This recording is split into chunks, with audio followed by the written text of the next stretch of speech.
Rifle का गोला बारूद बरामद। भारत पाकिस्तान सीमा पर एक कुएं के पास से स्थानीय लोगों ने बरामद की 49 गोलियां। बीएसएफ ने हथियार किए जब्त। जम्मू कश्मीर के कुपवाड़ा में सुरक्षा बलों और आतंकियों के बीच मुठभेड़ हुई। 2 आतंकियों को ढेर किया गया। इलाके में सेना का सर्च ऑपरेशन अभी भी जारी है। जम्मू कश्मीर में अलर्ट मोड पर सेना। संदिग्ध गतिविधियां देखे जाने के बाद सेना ने इलाके में सर्च ऑपरेशन शुरू किया। अमृतसर सीमा पर पाकिस्तानी घुसपैठिया गिरफ्तार किए गए हैं। मोबाइल, आईडी कार्ड और विदेशी करेंसी बरामद हुई है। हिजबुल के नार्को टेरर सिस्टम के खिलाफ ईडी को बड़ी कामयाबी मिली। जम्मू से 2 तस्करों को गिरफ्तार किया। नार्को आतंकवाद मॉड्यूल का संचालित करने का आरोप है। पूछताछ में इस वक्त पुलिस जुटी। मनी लॉन्ड्रिंग केस में यूट्यूबर एल्विश यादव की मुश्किलें बढ़ सकती है। ईडी ने एल्विश यादव से 9 घंटे पूछताछ की। लखनऊ में दफ्तर में अधिकारियों ने सवाल जवाब किए। बिहार की नीतीश सरकार पेपर लीक के खिलाफ लगातार सख्त नजर आ रही। पेपर लीक पर 10 साल की जेल और 1 करोड़ तक का जुर्माना। आज विधानसभा में बिल पेश होगा। नीट की परीक्षा को लेकर सुप्रीम कोर्ट का बड़ा फैसला। परीक्षा दोबारा कराने से किया इनकार। कहा पर्याप्त सबूत नहीं होने की वजह से परीक्षा की पवित्रता का उल्लंघन नहीं हुआ। पूरी परीक्षा रद्द करना उचित नहीं। मध्य प्रदेश सरकार में मंत्री नागर सिंह चौहान ने प्रदेश के सीएम मोहन यादव से भेंट की, मुलाकात की और मौके पर बीजेपी प्रदेश अध्यक्ष, संगठन महामंत्री भी शामिल। उत्तर प्रदेश के देवरिया में पुलिस और बदमाशों के बीच मुठभेड़ हुई। पुलिस के जवाबी कार्रवाई में रफ्तार गैंग के सरगना के पैर में गोली लगी है। लूट और हत्या जैसे 11 मामले दर्ज किए गए हैं। कानपुर में यूपी एटीएस को मिली बड़ी सफलता, बड़ी कामयाबी मिली है। सुरक्षा में सेंध लगाने वाले गैंग के सदस्यों को गिरफ्तार किया।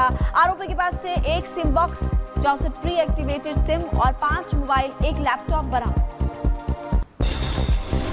उत्तर प्रदेश के कानपुर में मंदिर के पास मुहर्रम के जुलूस में सर तन से जुदा के नारे लगाने वाला वीडियो वायरल हुआ। एक नामजद समेत 40 अज्ञात लोगों पर एफआईआर दर्ज हुई है। आरोपियों की तलाश में पुलिस जुटी हुई है।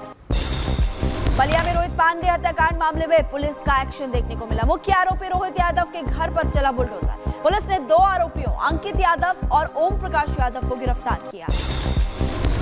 रोहित पांडे हत्याकांड मामले में 6 नामजद आरोपियों पर 25,000 का इनाम घोषित किया गया है। गैंगस्टर और एनएसए के तहत की जा रही है कार्रवाई।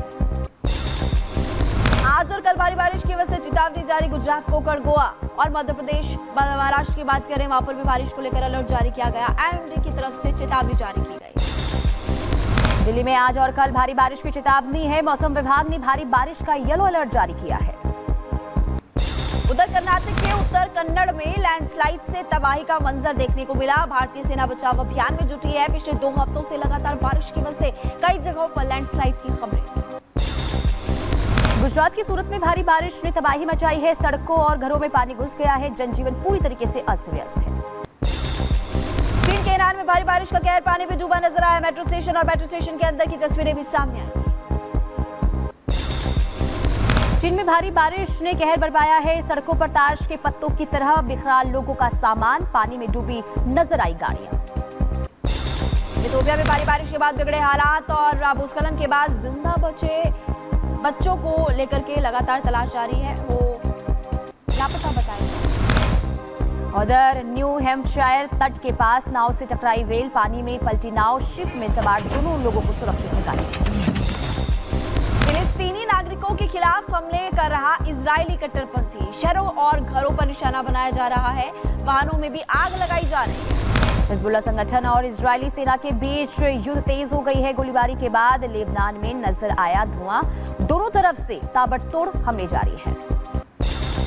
अमेरिका के येलोस्टोन नेशनल पार्क में बिस्किट बेसिन गीजर में विस्फोट और फिलहाल किसी के हताहत होने की खबर सामने आई है।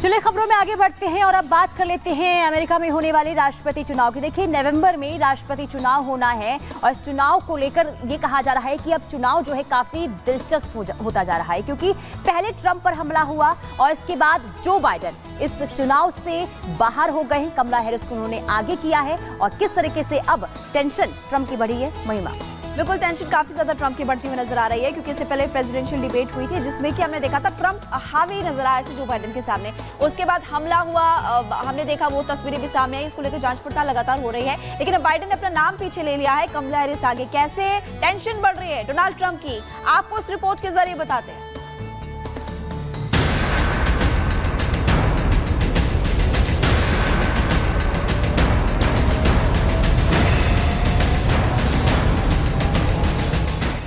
जिस राष्ट्रपति चुनाव को रिपब्लिकन पार्टी के कैंडिडेट डोनाल्ड ट्रंप अपने पक्ष में मान रहे थे, जिसे ट्रंप चुनौती ही नहीं मान रहे थे, बार बार अपने विरोधी को आसानी से हराने की बात कह रहे थे, उसी डेमोक्रेटिक पार्टी के नई उम्मीदवार कमला हैरिस ने अपने नाम की घोषणा के महज 36 घंटे बाद ही अपने समर्थन में बहुमत जुटा लिया है।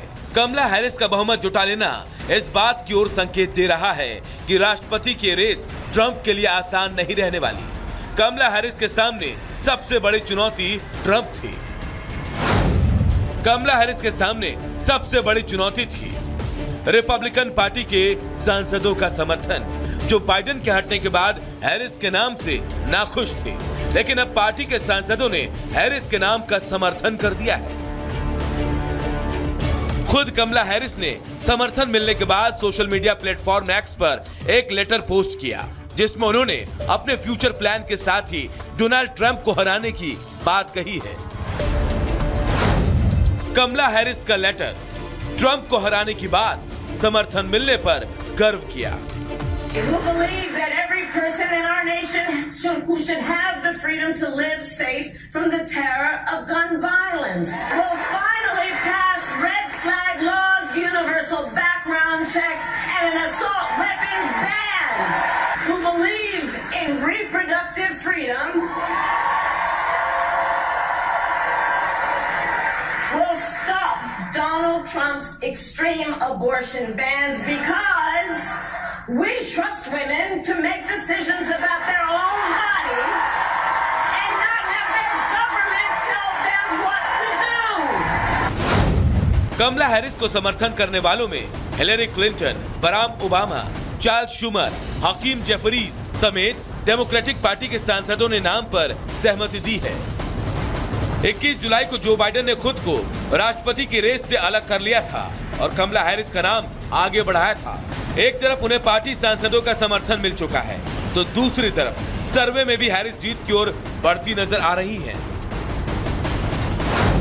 15 और 16 जुलाई को वे सर्वे में दोनों नेता 44% अंकों के साथ बराबरी पर थे। इसके पहले 1 और 2 जुलाई को ट्रंप 1% वोट से आगे थे, लेकिन अब एक और सर्वे में कमला हैरिस जीतती दिख रही हैं। सर्वे के मुताबिक 44% लोग कमला हैरिस तो 42% लोग डोनाल्ड ट्रंप के समर्थन में हैं। मतलब साफ है कि जिस तेजी से कमला हैरिस को डेमोक्रेटिक पार्टी में समर्थन मिल रहा है, उसके बाद डोनाल्ड ट्रंप का उन्हें कमजोर समझना बड़ी गलती होगी। इस रेस को जीतने के साथ ही कमला हैरिस एक इतिहास भी बना सकती है, जब कोई महिला पहली बार सुपर पावर अमेरिका की राष्ट्रपति होंगी। Bureau report, Republic Bharat.